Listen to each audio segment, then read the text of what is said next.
अच्छा जी, तो previous video में हम क्लिनिकल फीचर्स डिस्कस कर रहे थे अक्यूट एक्जिमेटस डर्माटाइटिस के। ठीक है, तो हमने कहा कि ससेप्टेबिलिटी जो है एटॉपिक डर्माटाइटिस को वो ऑफन इनहेरिटेड होती है और ये डिसऑर्डर जो है कंकॉर्डेंट होगा 80% इन आइडेंटिकल ट्विंस का और 20% फ्रेटर्नल ट्विंस में।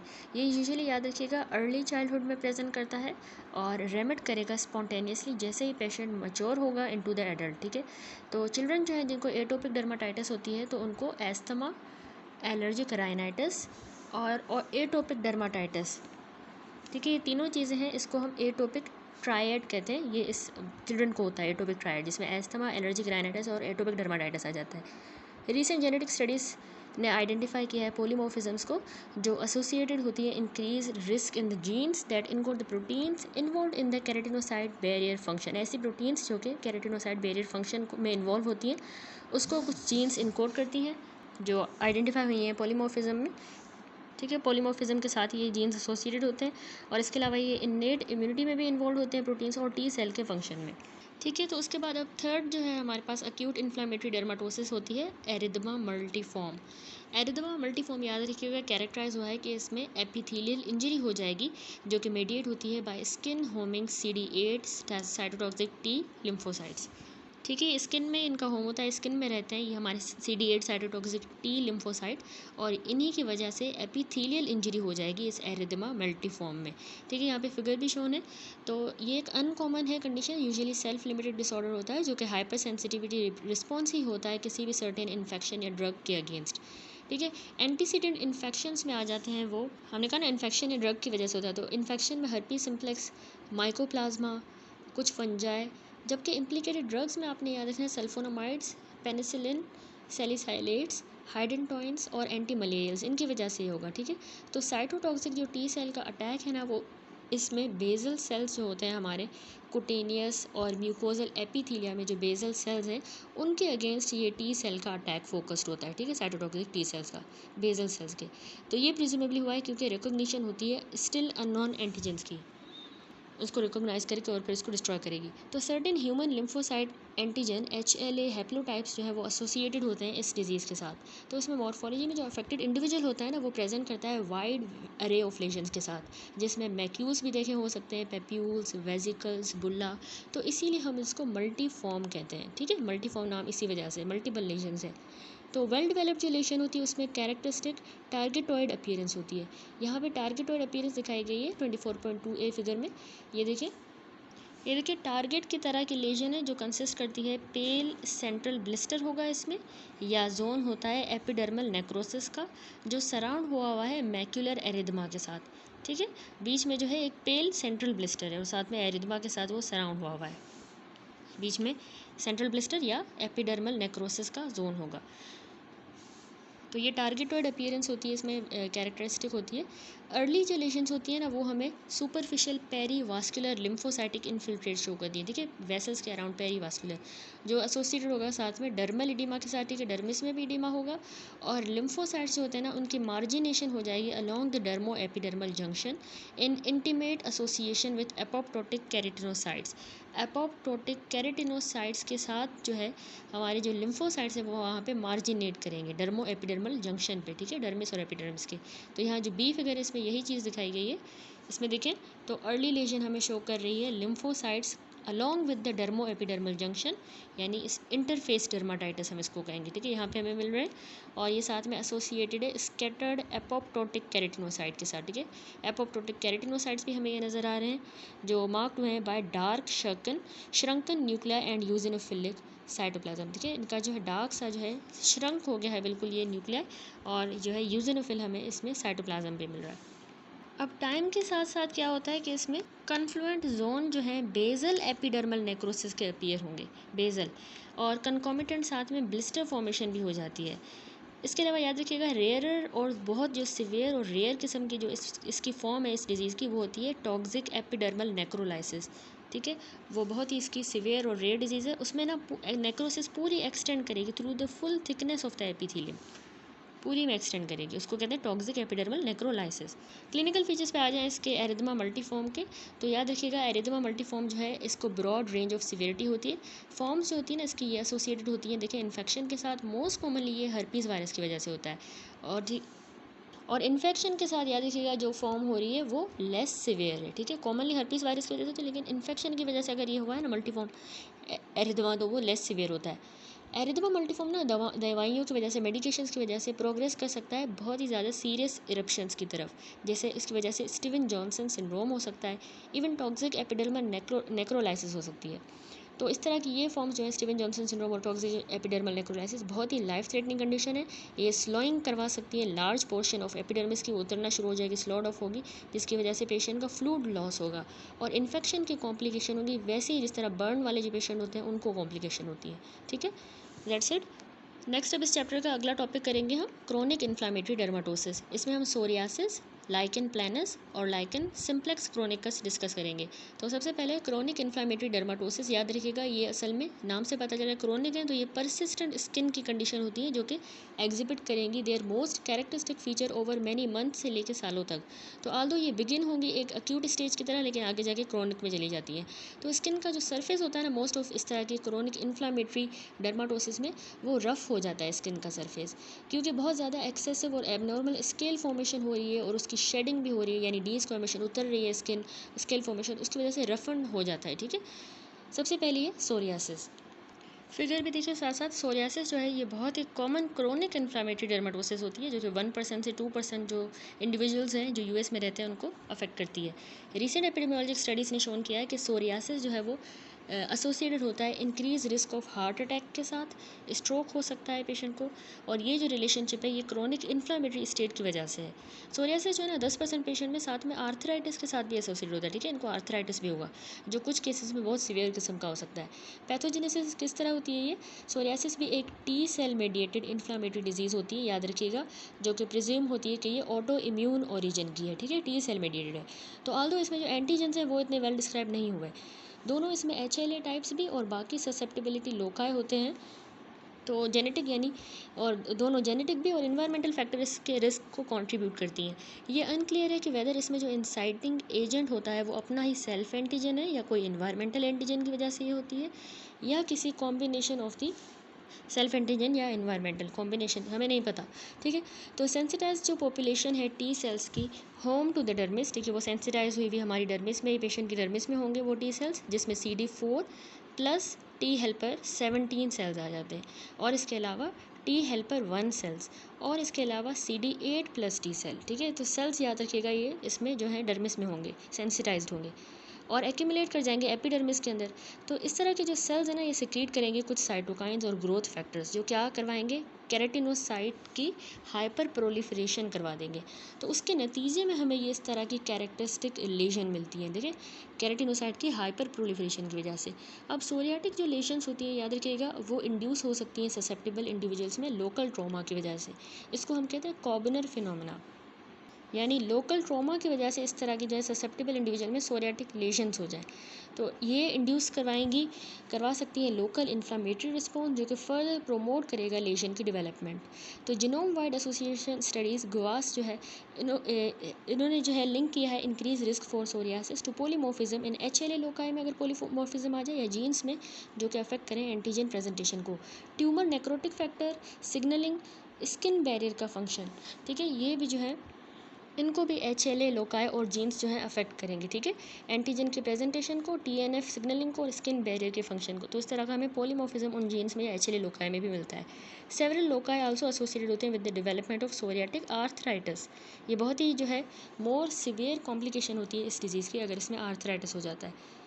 मॉर्फोलॉजी पे आ जाए तो देखिए टिपिकल जो लेजन होती है याद रखिएगा सोरियासिस में, वो वेल डिमार्केटेड सी पिंक से लेके सैल्मन कलर की प्लैक होगा, जो कि कवर हुआ होगा loose adherent silver white scale के साथ, जिस तरह यहाँ नज़र आ रहा है सिल्वर वाइट स्केल होगा, ठीक है, पिंक या सैल्मन कलर का प्लैक है और वो ऊपर से कवर हुआ है एडेरेंट सिल्वर वाइट स्केल के साथ। तो यहाँ पे देखिए फिगर में ये भी दिखाया गया है 24/3 में, ये क्रोनिक सोरियासिस हो गई है, देखिए एरिथमेटिस सा सोरियाटिक प्लैक है जो कि कवर हुआ हुआ है सिल्वर वाइट स्केल के साथ, ठीक है। इसके अलावा मॉर्फोलॉजी में क्या मिलता है हमें, बहुत ज़्यादा मार्क्ड एपिडर्मल थिकनिंग मिलती है, ठीक है। एपिडर्मिस की जो हम पढ़ के आए हैं उसको हम एक्एंथोसिस कहेंगे, एपिडर्मल थिकनिंग को।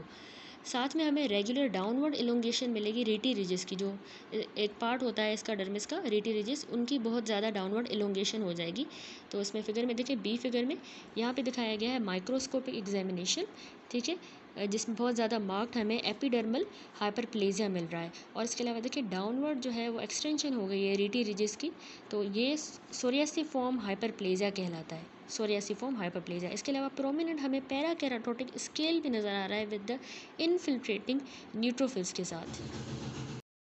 अच्छा, तो उसके बाद कह रहा है कि जो पैटर्न है ना इस डाउनवर्ड ग्रोथ का, जो ये हमने देखा यहाँ पे देखें, ये डाउनवर्ड जो ग्रोथ हो रही है पैटर्न है रीटी रिजिस की, जो डाउनवर्ड ग्रोथ हो रही है, ये जो पैटर्न है ये बिल्कुल इसी तरह का है जिस तरह टेस्ट ट्यूब जो होती है ना, टेस्ट ट्यूब वो किसी रैक में पड़ी हो, उस तरह का पैटर्न है। तो बहुत ज़्यादा इंक्रीज एपिडर्मल सेल्स का टर्नओवर और लैक ऑफ मैचुरेशन भी नहीं हो रही, ऊपर से टर्नओवर भी ज़्यादा हो रहा है, तो उसके नतीजे में जो स्ट्रेटम ग्रेन्युलोसम लेयर होती है ना हमारी एपिडर्मिस की, वो लॉस हो जाएगी, ठीक है। और बहुत ज़्यादा एक्सटेंसिव पैराकेराटोटिक स्केल्स बन जाएंगे, ये वजह है, ठीक है। तो आल्सो हमें जो है मिलता है इसमें thinning of the epidermal cell layer overlying the tip of the dermal papilla, ठीक है। डर्मल पेपिला को जो ओवरलाई कर रहा है, जो एपिडर्मल सेल लेयर ओवरलाई कर रही है, वो भी पतली हो जाएगी, उसको हम कहते हैं सुप्रा पेपिलरी प्लेट्स, ठीक है, वो पतली हो जाएंगी डर्मल पेपिला की जो टिप्स को जो ओवरलाई कर रही है। और डायलेटेड भी होंगे और टॉर्चुअस ब्लड वेसल्स भी हमें पेपिला के अंदर मिलेंगे। तो इस तरह की वेसल्स बहुत इजीली ब्लीड करेंगी जब स्केल को रिमूव किया जाएगा, जब पेशेंट जो है रिमूव करने की कोशिश करेगा तो इन टॉर्चुअस डायलेटेड वेसल से ब्लीडिंग होगी और उससे मल्टीपल पंक्टेड ब्लीडिंग पॉइंट्स बन जाएंगे, जिसको हम ऑस्पिट्स साइन कहते हैं, ठीक है। ब्लीडिंग हुई और उसके बाद जो मल्टीपल पंक्टेड जो ब्लीडिंग हो गई है, पीछे ब्लीडिंग पॉइंट्स रह गए हैं छोटे छोटे, इनको हम ऑस्पिट्स साइन कहते हैं। ये हमें सोरियासिस में मिलेंगे, आपने याद रखना है, ठीक है, ऑस्पिट्स साइन, ये स्केल से जिनको रिमूव किया तो ऑस्पिट्स साइन। तो न्यूट्रोफिल्स जो है इसके अलावा याद रखिएगा ये छोटे छोटे एग्रीगेट्स बना देंगे with in both the spongiotic superficial epidermis के अंदर भी, जो फ्लूइड से फिल हो गई, एडिमेटस हो गई, स्पंजियोटिक हो गई है, उस सुपरफिशियल एपिडर्मिस में भी न्यूट्रोफिल्स छोटे छोटे एग्रीगेट बनाएंगे, और पैराकेराटोटिक स्ट्रेटम कॉर्नियम के अंदर भी इसी तरह की चेंजेस हमें सुपरफिशियल फंगल इन्फेक्शन में भी मिल लेंगे, जो कि हमें यहाँ पे याद रखिएगा एप्रोप्रिएट स्पेशल स्टेन्स की मदद से हमें इसको एक्सक्लूड करना होता है, ठीक है, क्योंकि फंगल इन्फेक्शन में भी कुछ इस तरह के ही चेंजेस मिलते हैं। अब क्लिनिकल फीचर्स पे आ जाएं तो सोरियासिस जो होता है वो याद रखिएगा मोस्ट फ्रीक्वेंटली अफेक्ट करता है स्किन ऑफ द एल्बोज़ को ज़्यादातर, ठीक है, नीज़ को अफेक्ट करता है, स्कैल्प, लंबोसैक्रल एरियाज, इंटरग्लूटियल क्लेफ्ट, ठीक है, और ग्लैंड्स पेनिस एंड इसके अलावा वल्वा। तो नेल चेंजेस जो होंगे ना फिंगर्स और टोज़ में, वो 30% ऑफ द केसेस में होते हैं, उनको नेल चेंजेस भी होंगे। मोस्ट जो केसेस होते हैं सोरियासिस के वो लिमिटेड रहते हैं डिस्ट्रीब्यूशन में, लेकिन वाइड स्प्रेड भी हो सकता है, बहुत सीवियर भी हो सकता है। तो क्लिनिकल जो सब टाइप्स होती हैं वो डिफाइन हुई हैं by the pattern of involvement, ठीक है, जिस तरह का पैटर्न उसने इन्वॉल्व किया है और सीवियरिटी कितनी है, उस हिसाब से हम क्लिनिकली इसको सब टाइप्स में डिवाइड करते हैं। ट्रीटमेंट हमारा इसमें एम होता है कि हम रिलीज़ या फिर एक्शन जो है इन्फ्लामेटरी मीडिएटर्स का, उसके रिलीज़ को या उसके एक्शन को प्रिवेंट करें, ठीक है। माइल्ड जो डिजीज़ होगी उसको तो टॉपिकली ही ऑइंटमेंट्स वगैरह दे के, जिनमें कॉर्टिकोस्टेरॉइड्स होंगे एंटी इन्फ्लामेटरी, या कोई और इम्यूनोमोडुलेटरी एजेंट होगा, इस तरह की ऑइंटमेंट देंगे। जबकि अगर बहुत ज़्यादा सीवियर डिजीज़ है तो उसको हम फोटोथेरेपी के थ्रू ट्रीट करते हैं, जिसमें इम्यूनोसप्रेसिव इफ़ेक्ट्स होते हैं, ठीक है। फोटोथेरेपी में इम्यूनोसप्रेसिव इफेक्ट्स होते हैं, या इसके अलावा हम सिस्टेमिक थेरेपी दे सकते हैं इम्यूनोसप्रेसिव एजेंट्स के साथ, जैसे मीथोट्रेक्सेट या ट्यूमर नेक्रोटिक फैक्टर के एंटागोनिस्ट। That's it. उसके बाद नेक्स्ट है हमारा chronic inflammatory dermatosis which is the अगली लाइकन प्लैनस। अच्छा, लाइकन प्लैनस जो है ना ये एक प्रोराइटिक सा, जिसमें यानी खारिश होगी, प्रोराइटिक सा पर्पल प्लानर पेप्यूल्स होते हैं और प्लैक्स होते हैं, ठीक है, जो कि टंग ट्विस्टिंग है, यानी पीज इसमें बहुत ज़्यादा है। एक तो ये प्रोराइटिक है, purple, polygonal, planar papules and plaques, ठीक है। तो ये डिस्क्राइब करता है इस डिसऑर्डर ऑफ स्किन को, और स्क्वामस म्यूकोजा में भी ये होता है, स्किन में भी स्क्वामस म्यूकोजा।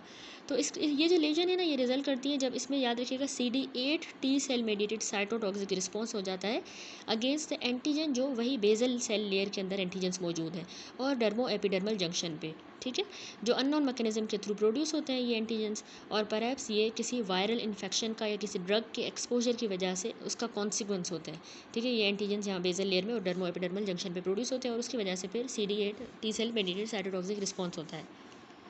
तो इसकी मॉर्फोलॉजी में हमें क्या मिलता है कि कुटेनियस लीजन होती है स्किन पे लाइकन प्लैनस की, जो कंसिस्ट करती है इस तरह का प्रूराइटिक सा वॉयलेशियस फ्लैट टॉप्ड, ठीक है, फ्लैट टॉप्ड होगा, पेप्यूल होगा, ठीक है, जो कोलिसिस करेगा, बड़ा होगा, आपस में मिलके फोकली और एक प्लैक बना देगा, ठीक है, छोटे छोटे प्लूराइटिक वॉयलेशियस फ्लैट टॉप्ड पेप्यूल्स मिलके जो है वो बड़ा सा एक प्लैक बनाएंगे, ठीक हो गया। तो ये जो पेप्यूल्स है ना, ये हाईलाइट होते हैं बाय वाइट डॉट्स या लाइंस की मदद से, जिनको हम विकहाम स्ट्राया कहते हैं। तो अगर हम ये फिगर देखें 24.4a, यहाँ पे लाइकन प्लैनस दिखाया गया है। इसमें ये फिगर में देखिए लाइकन प्लैनस में flat topped pink purple polygonal papule है, जिसमें वाइट लेस लाइक मार्किंग्स हैं, जिनको हम कहते हैं विकैम स्ट्राया, ठीक है, ये लेस की तरह की वाइट कलर की जो मार्किंग्स हैं ये विकैम स्ट्राया होती हैं। तो इन वाइट डॉट्स या लाइंस विकैम स्ट्राया की मदद से ये हाईलाइटन होते हैं। हाइपर पिगमेंटेशन जो है इसमें हो जाती है, क्यों हो रही है, क्योंकि इसमें जो मेलानिन है उसका लॉस हो गया है इनटू द डर्मिस, यानी मेलानिन अब डर्मिस के अंदर आ गया है, ठीक है। कहाँ से आया है, डैमेज्ड जो केराटिनोसाइट्स होते हैं वहाँ से ये डर्मिस में आ गया है, तो इसलिए ये हाइपर पिगमेंटेशन है। माइक्रोस्कोपिकली इसमें हमें क्या मिलता है, लाइकन प्लैनस याद रखिएगा प्रोटोटिपिकली इंटरफेस डर्माटाइटिस है, इसको हम कहते हैं इंटरफेस डर्माटाइटिस सो कॉल्ड, क्योंकि इसमें जो इन्फ्लामेशन भी हो रही है और डैमेज जो है वो कंसनट्रेटेड होता है इंटरफेस पे, किसके, स्क्वामस एपिथेलियम के और पेपिलरी जो हमारी डर्मिस होती है उसके इंटरफेस पे जो है हमें यहाँ पे इन्फ्लामेशन भी मिलती है और डैमेज मिलता है, तो इसको हम इंटरफेस डर्माटाइटिस कहते हैं, ठीक है। तो इसमें बहुत ज़्यादा हमें कंटिन्यूस इन्फिल्ट्रेशन मिलती है, इन्फिल्ट्रेट मिलता है कंटिन्यूस किस्म का लिम्फोसाइट्स का along the dermo epidermal junction, यहाँ पे दिखाया गया है। माइक्रोस्कोपिक एग्जामिनेशन में हमें बैंड लाइक इन्फिल्ट्रेट नज़र आ रहा है लिम्फोसाइट्स का along the dermo epidermal junction. Hyper keratosis भी नज़र आ रही है, हाइपर ग्रेन्यूलोसिस और पॉइंटेड रीटी रिजिस जो हैं वो भी विजिबल हैं, जिनको सॉ टूथिंग कह रहे हैं, ठीक है, पॉइंट कर रही है ये रीटी रिजिस, तो इनको सॉ टूथ कह रहे हैं हम, ठीक है। ये क्यों हुई है, क्योंकि क्रोनिक इंजरी हो रही है बेजल सेल लेयर की, उसकी वजह से, बेजल सेल लेयर की क्रोनिक इंजरी की वजह से। तो देखिए लिम्फोसाइट्स हमें विजिबल है, इसके अलावा जो है लिम्फोसाइट्स इंटीमेटली एसोसिएटेड हैं बेजल केरेटिनोसाइट्स के साथ, जो कि ऑफन एट्रोफी हो गए हैं ये केरेटिनोसाइट्स, या फिर ये नेक्रोटिक हो गए हैं। Perhaps as a response to damage, इस डैमेज के रिस्पॉन्स में जो है हमारे बेजल जो सेल्स होंगे वो अपीयरेंस ले लेंगे मोर मैच्योर सेल्स की इन द स्ट्रेटम स्पाइनोजम में, ठीक है। इस प्रोसेस को हम कहते हैं स्क्वामेटाइजेशन, ठीक है। स्क्वामेटाइजेशन क्या है, यानी जो बेजल सेल लेयर है वहाँ पे एक तो डैमेज हुआ है, तो उसके रिस्पॉन्स में जो बेजल सेल लेयर है उन्होंने मैच्योर सेल्स की अपीयरेंस ले ली है ऑफ द स्ट्रेटम स्पाइनोजम वाले सेल्स ने, इसको स्क्वामेटाइजेशन कह रहे हैं। अब ये जो पैटर्न है इन्फ्लामेशन का, ये डर्मो एपिडर्मल इंटरफेस को कॉज करवाएगा कि वो एक एंगुलेटेड जिगजैग कंटोर अपीयर कर ले, देखिए जिगजैग सा एक कंटोर उसको मिल रहा है, इसको हम कह रहे हैं सॉ टूथिंग, ठीक है, इस इन्फ्लामेशन की वजह से जो डर्मो एपिडर्मल इंटरफेस पे हो रही है। ए न्यूक्लिएटेड नेक्रोटिक बेजल सेल्स जो है वो हमें नज़र आएंगे इन्फ्लेम्ड पेपिलरी डर्मिस में, और उसको हम कहते हैं, रेफ़र करते हैं एज अ कॉलोइड बॉडीज़ या सिवेटी बॉडीज़ कहेंगे, ठीक है। यहाँ हिस्टोलॉजी में देखिए ये सिवेटी बॉडीज़ या डेड केरेटिनोसाइट्स जिनको कह रहे हैं, ये ए न्यूक्लिएटेड नेक्रोटिक बेजल सेल्स ही होते हैं, ठीक है, जो हमें इन्फ्लेम्ड पेपिलरी डर्मिस में नज़र आते हैं, तो इनको हम सिवेटी बॉडीज़ या इनको हम कोलोइड बॉडीज़ कहेंगे। तो ऑल्दो इस तरह की चेंजेस याद रखिएगा बियर करता है कुछ सिमिलैरिटीज़ एरिथमा मल्टीफॉर्म की ही तरह, जो कि अनदर टाइप है इंटरफेस डर्माटाइटिस की, हमने पीछे डिस्कस की, ठीक है। तो उसी तरह के कुछ चेंजेस हमें यहाँ भी मिल रहे हैं। लाइकन प्लैनस जो है ना वेल डेवलप्ड चेंजेस शो करता है क्रोनिसिटी के, जिसमें एक तो एपिडर्मल हाइपरप्लेजिया हो जाएगा, याद रखिएगा इसमें एपिडर्मल हाइपरप्लेजिया होता है, हाइपर ग्रेन्युलोसिस भी होती है और हाइपर केराटोसिस, ठीक है। यहाँ पे भी देखिए ये वेज शेप की हाइपर ग्रेन्युलोसिस हो गई, ये ऑर्थोकेराटोसिस हुई है, और इसके अलावा एपिडर्मल हाइपरप्लेजिया भी हमें मिलता है। और यहाँ पे लिम्फोसाइट्स ने ऑब्सक्योर कर दिया डर्मल एपिडर्मल जंक्शन को, क्योंकि यहाँ पे बहुत सारे लिम्फोसाइट्स हैं, ठीक है। तो ये सारी होगी इसकी मॉर्फोलॉजी। अब आते हैं क्लिनिकल फीचर्स पे। लाइकन प्लैनस याद रखिएगा एक अनकॉमन डिसऑर्डर है, जो कि ज़्यादातर मिडिल एज के एडल्ट्स में जो है प्रेजेंट करता है। कुटेनिस वाली जो इसकी लेजन है वो मल्टीपल होती है और यूजुअली सिमेट्रिकली डिस्ट्रीब्यूटेड होती हैं, पार्टिकुलरली एक्सट्रीमिटीज़ पे, और ये ऑफन अराउंड द रिस्ट होंगी, एल्बोज के around, on the vulva and glands penis. Approximately 70% जो केसेस हैं उनको आल्सो ओरल म्यूकोजा को भी इन्वॉल्व करेगी ये कंडीशन, जहाँ पे लेशन जो है वाइट पेप्यूल्स की तरह मैनिफेस्ट करेंगी और उसमें रेटिकुलेट या नेट लाइक अपीयरेंस होगी। ठीक है, म्यूकोजा में, ओरल म्यूकोजा में वाइट पेप्यूल्स होंगे, उनकी नेट लाइक अपीयरेंस होगी वाइट कलर की। कुटेनियस जो स्किन पे लेशन हो रही है लाइकन प्लेनस की, वो खुद ही रिजॉल्व कर जाती है स्पॉन्टेनियसली 1 से 2 सालों के अंदर। लेकिन अगर वो ओरल लेजन्स हो गई हैं तो वो परसिस्ट रहेंगी और सफिशेंट सिवियरिटी के साथ हो सकती हैं और इंटरफेयर करेंगी फूड इनटेक के साथ। ठीक है, पेशेंट को कंप्लेन होगी कि उसको इरिटेटिंग होगा। देन है अगली third condition lichen simplex chronicus. Lichen planus अभी डिस्कस किया, अब लाइकन सिम्प्लेक्स क्रोनिकस। अब लाइकन सिम्प्लेक्स क्रोनिकस जो है ना, ये एक रफनिंग की तरह मैनिफेस्ट करता है, स्किन की रफनिंग हो जाती है जो कि अपीयरेंस लेगा reminiscent of the lichen on a tree. जिस तरह लाइकन एक ट्री पे हो उसी तरह की जो है हमें इसमें अपीयरेंस नजर आएगी, उस तरह का रफ अपीयरेंस। तो ये क्यों होता है? ये इन रिस्पॉन्स टू लोकल, जब रेपिटेटिव बार बार ट्रॉमा हो रहा होता है, यूजुअली जब हम रबिंग की वजह से या इवन स्क्रैचिंग की वजह से, उस वजह से ये लाइकन सिम्प्लेक्स क्रोनिकस हो जाता है। नोडुलर फॉर्म जो इसकी है वो एग्जिस्ट करती है, उसको हम प्रूरिगो नोडुलैरिस कहते हैं। ये लाइकन सिम्प्लेक्स क्रोनिकस की जो है नोडुलर फॉर्म होती है। ठीक है, प्रूरिगो नोडुलैरिस। पैथोजेनेसिस जो है लाइकन सिम्प्लेक्स क्रोनिकस की, वो याद रखिएगा, इसमें जो है अंडरस्टूड नहीं है, लेकिन ट्रॉमा जो है वही इसमें प्रोबेबली इंड्यूस करवाता है। एपिथेलियल हाइपरप्लेजिया करवा देता है ट्रॉमा की वजह से और इवेंचुअली डर्मल स्कारिंग हो जाती है। मॉर्फोलॉजी पे हमें इसमें क्या मिलता है, लाइकन सिम्प्लेक्स क्रोनिकस जो है उसमें जाहिर सी बात है एपिडर्मिस का हाइपरप्लेजिया हुआ है तो हमें बहुत ज़्यादा एक्एंथोसिस मिलेगा। ठीक है, एक्एंथोसिस, हाइपर कैराटोसिस और वही हाइपर ग्रेन्युलोसिस भी। आल्सो हमें जो है इलोंगेशन रीटिरिजिस की यहाँ पे भी मिलती है, फाइब्रोसिस भी मिलेगी पेपिलरी डर्मिस की, और डर्मल क्रोनिक इन्फ्लामेटरी इन्फिल्ट्रेट। तो यहाँ पे जो फिगर है इसमें दिखाया गया है लाइकन सिम्प्लेक्स क्रोनिकस, यहाँ पे नोट करें। डिस्टिंक्टिव हमें एक्एंथोसिस बिल्कुल विजिबल है, हाइपर कैराटोसिस भी हो गई है और हाइपर ग्रेन्युलोसिस। ठीक है, सुपरफिशियल डर्मल फाइब्रोसिस और वास्कुलर एक्टेजिया दोनों कॉमन फीचर इसमें प्रेजेंट होंगे।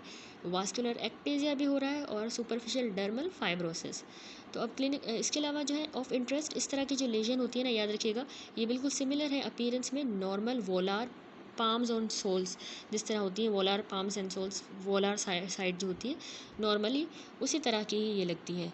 ठीक है, स्किन में, जिसमें क्या होता है कि स्किन की थिकनिंग जो है वो सर्व करती है as adaptation to repetitive mechanical stress. जो हमारे वोलार सर्फेसेज है नॉर्मली वहाँ पे स्ट्रेस वगैरह ज़्यादा होता है मैकेनिकली, तो वो हमें जो है थिकनिंग शो कर रहे होते हैं। तो यहाँ पे भी लाइकन सिम्प्लेक्स क्रोनिकस की भी उसी की तरह की अपीयरेंस है, थिकनिंग होती है। ठीक है, तो क्लिनिकल फीचर देखें, जो लेजन होती है वो इसमें याद रखिएगा लाइकन सिम्प्लेक्स क्रोनिकस में वो उभरी हुई होंगी, रेज्ड होंगी, एरिदोमेटस होंगी, स्केली सी होंगी, और ये हम मिस्टेकन भी कर सकते हैं कैरेटिनोसाइटिक न्यूप्लाज्म की तरह, हम कहेंगे कि ये न्यूप्लाज्म है। ठीक है, mistakenly. Lichen simplex chronicus superimpose भी हो सकता है ऑन, या फिर मास्क भी कर सकता है किसी और ऑफन प्रूराइटिक डर्माटोसिस को, या उसी के ऊपर हो सकता है। ठीक है, या उसको मास्क कोई और है अगर प्रूराइटिक डर्माटोसिस खारिज वाली, उसको मास्क कर सकता है। तो ये बहुत इंपॉर्टेंट होता है कि हम अंडरलाइन कॉज को जो है ना रूल आउट करें, वाइल हम रिकोगनाइज करें कि लेजन जो है वो इंटायरली ट्रॉमा रिलेटेड है। ये पता लगाना कॉज का बहुत इंपॉर्टेंट होता है। समरी देखिए, हमने इन्फ्लामेटरी डर्माटोसिस डिटेल में कवर की है। हमने कहा कि बहुत से जो है स्पेसिफिक इन्फ्लामेटरी डर्माटोसिस एग्जिस्ट करते हैं और ये मेडिएट होते हैं आईजीई एंटीबॉडीज़ की वजह से, जैसे urticaria. Antigen specific T cells की वजह से भी होते हैं, जिसमें एक्जिमा हमने पढ़ा, एरिथेमा मल्टीफॉर्म और सोरियासिस, या ट्रॉमा की वजह से भी हमने लास्ट में पढ़ा लाइकन सिम्प्लेक्स क्रोनिकस। ठीक है, ये सारी इन्फ्लामेटरी डर्माटोसिस हैं। तो अंडरलाइन जेनेटिक ससेप्टिबिलिटी भी हमने कहा बहुत ही इंपॉर्टेंट रोल प्ले करती है एटोपिक डर्माटाइटिस में भी और सोरियासिस में। ठीक है, जेनेटिक्स। और इस तरह के डिसऑर्डर्स को हमने ग्रुप किया है पैटर्न ऑफ इन्फ्लामेशन के हिसाब से, दैट इज़ के फॉर एग्जांपल वो इंटरफेस डर्माटाइटिस जो है वो हमें मिलती है लाइकन प्लैनस में भी, और एरिथेमा मल्टीफॉर्म इंटरफेस पे होता है। ठीक है, दोनों के, सुपरफिशियल एंड डीप के। लास्ट में है कि क्लिनिकल को रिलेशन बहुत ज़रूरी होती है ताकि हम डायग्नोज करें स्पेसिफिक स्किन डिजीज़ को, सिंस बहुत सी जो हैं उनमें ओवरलैपिंग मिलती है डिजीज़ में हमें, तो नॉन स्पेसिफिक हिस्टोलॉजिक फीचर्स हमें मिलते हैं। तो हमें क्लिनिकल को रिलेशन के लिए बहुत ज़रूरी है कि हम डायग्नोज करें स्पेसिफिक स्किन डिजीज़ को। ठीक है, दैट्स इट। उसके बाद जो है नेक्स्ट टॉपिक है इस चैप्टर का, स्किन का, which is the infectious dermatosis. इसमें हम bacterial infections, fungal infection and verruca यानी वार्ड्स डिस्कस करेंगे। सबसे पहले इन्फेक्शियस डर्माटोसिस देखिए, जो बैक्टीरियल इन्फेक्शंस हैं इसमें जो है बहुत न्यूमरस बैक्टीरियल इन्फेक्शन हमारी स्किन में होते हैं। तो ये रेंज कर सकते हैं, सुपरफिशियल इन्फेक्शन भी हो सकते हैं जिनको हम इम्पेटिगो कहते हैं, या डीप भी हो सकते हैं, डर्मल एब्सेसिस होंगी डीप। जो कि पंचर वूंड के साथ एसोसिएटेड होती हैं। ये भी बैक्टीरिया की वजह से होती हैं, जैसे कि सूडोमोनास ओरिजिनोसा की वजह से, ठीक है, डीपर डर्मल एब्सेसिस। तो पैथोजेनेसिस एक जैसी ही होती है जिस तरह माइक्रोबियल इन्फेक्शन कहीं और बॉडी में हो, सिर्फ जो इम्पेटिगो है उसको डिटेल में हम यहाँ पे डिस्कस करेंगे। अच्छा, तो यहाँ पे फिगर भी शोन है, ठीक है। इम्पेटिगो क्या है? ये कैरेक्टराइज होता है कि इसमें एक्यूमुलेशन हो जाती है, याद रखिएगा, न्यूट्रोफिल्स की। हमारी जो स्ट्रेटम कॉर्नियम लेयर होती है उसके नीचे beneath the stratum corneum neutrophils accumulate करेंगे और वो एक सब कॉर्नियल पस्ट्यूल की तरह प्रोड्यूस कर देंगे, एक पस्ट्यूल सब कॉर्नियल, ठीक है।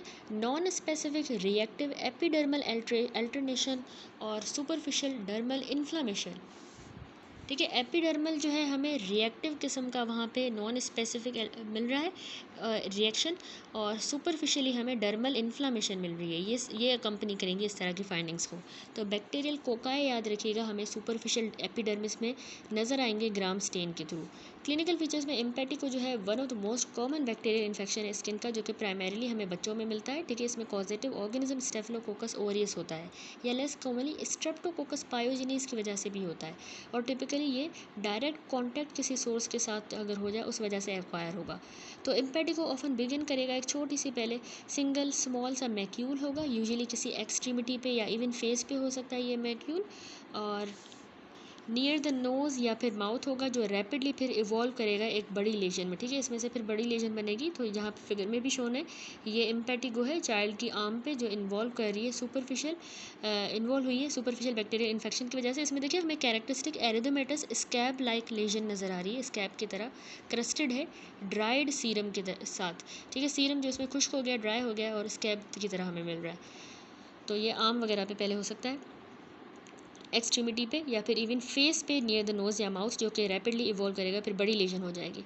तो ऑफन हनी कलर्ड क्रस्ट हमें मिलता है ड्राइड सीरम का। ये जो सूखा सूखा सा ड्राई क्रस्ट मिल रहा है ना, ये हनी कलर्ड जो है क्रस्ट जो है वो सीरम ही है जो ड्राई हो गया है।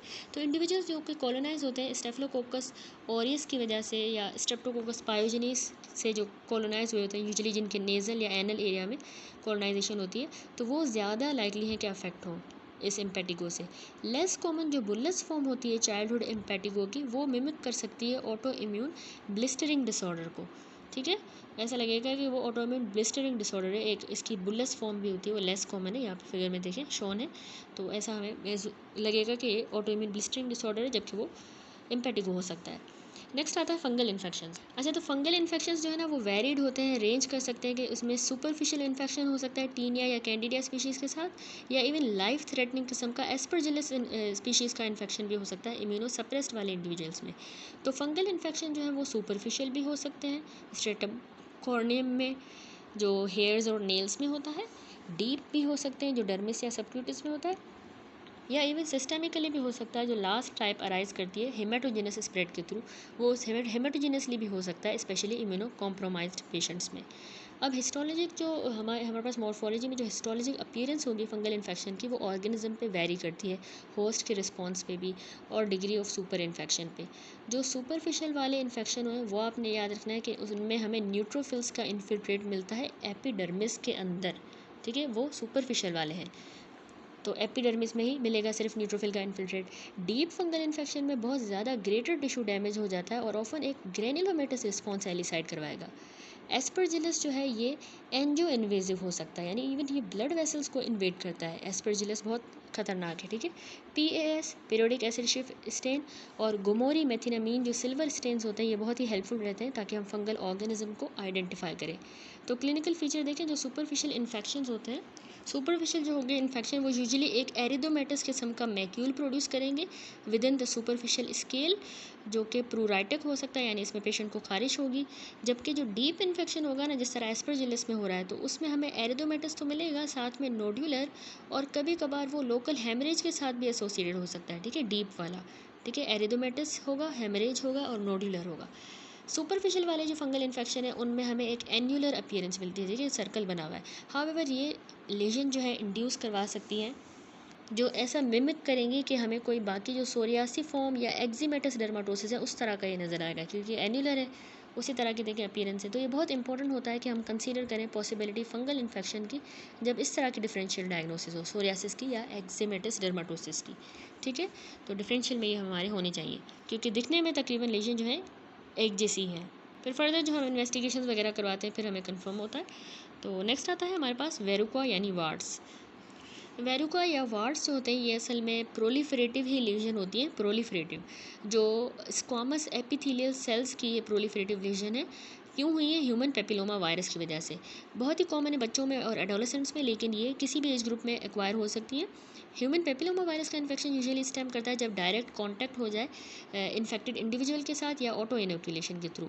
वेरुका जनरली सेल्फ लिमिटेड होते हैं, खुद ही रिग्रेस कर जाते हैं स्पॉन्टेनियसली। तकरीबन 6 महीनों से लेकर 2 सालों के अंदर ये रिग्रेस करेगा। पैथोजेनेसिस किस तरह है इसकी? तो कुछ जो हैं वो जो मेंबर्स होते हैं ह्यूमन पेपिलोमा वायरस फैमिली के, वो एसोसिएटेड होंगे प्री नियोप्लास्टिक और invasive cancers of anogenital region के साथ, जो हम चैप्टर 6 और 18 में डिस्कस करके आए। जो कुटेनियस वार्ड्स होते हैं ना, वो मेनली कॉज होते हैं, याद रखिएगा, लो रिस्क वाले ह्यूमन पेपिलोमा वायरस सब टाइप्स की वजह से, जिसमें कोई भी ट्रांसफॉर्मिंग पोटेंशियल नहीं होता, ठीक है, मेलिग्नेंसी का।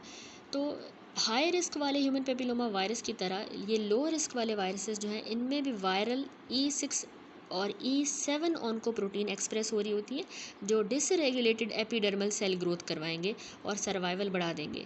अब क्यों लो रिस्क वाले वायरसेस वार्ड्स करवा रहे हैं इंस्टेड ऑफ द कैंसर?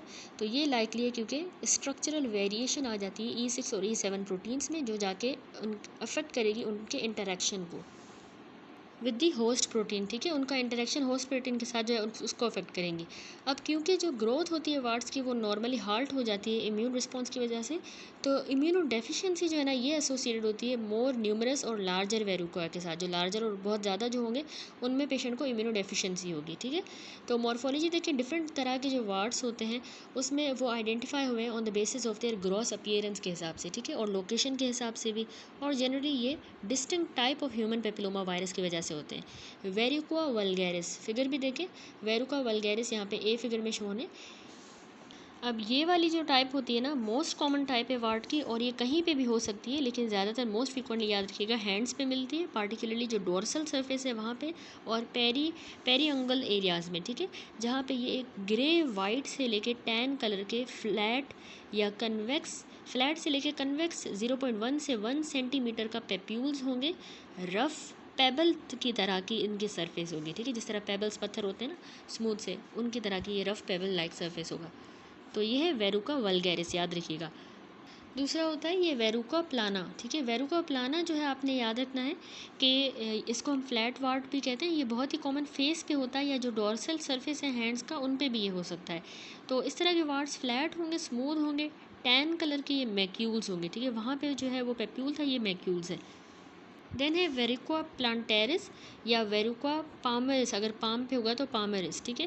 तो ये सोल्स एंड पाम्स पे होते हैं रिस्पेक्टिवली। इनके ये रफ किस्म के स्केली लेजन होंगी जो कि 1 से 2 सेंटीमीटर डायमीटर की हो सकती हैं, और ये बड़ी होंगी, कॉलिसिस करके बड़ी होके बना देंगी एक सरफेस, जो कि कंफ्यूज भी किया जा सकता है ऑर्डिनरी कैलस के साथ। यानी हमें जो ऑर्डिनरी नॉर्मल लाइफ में कैलस होता है ना, उसके साथ भी कंफ्यूज हो सकता है अगर ये बड़ी होगी तो, जो ज़्यादातर रबिंग वगैरह की वजह से होता है, ट्रॉमा की वजह से, ठीक है। लेकिन ये तो ह्यूमन पेपिलोमा वायरस की वजह से हो रहा है ना, तो कन्फ्यूजन हो सकती है। उसके बाद है कोंडाइलोमा एक्यूमिनेटम, जो विनरल वार्ड कहलाता है। ये पेनिस पे फीमेल जेनाइटेलिया, यूरिथ्रा और पेरी एनल एरियाज़ में होता है, जो चैप्टर 18 एंड 19 में डिटेल में है, ठीक है।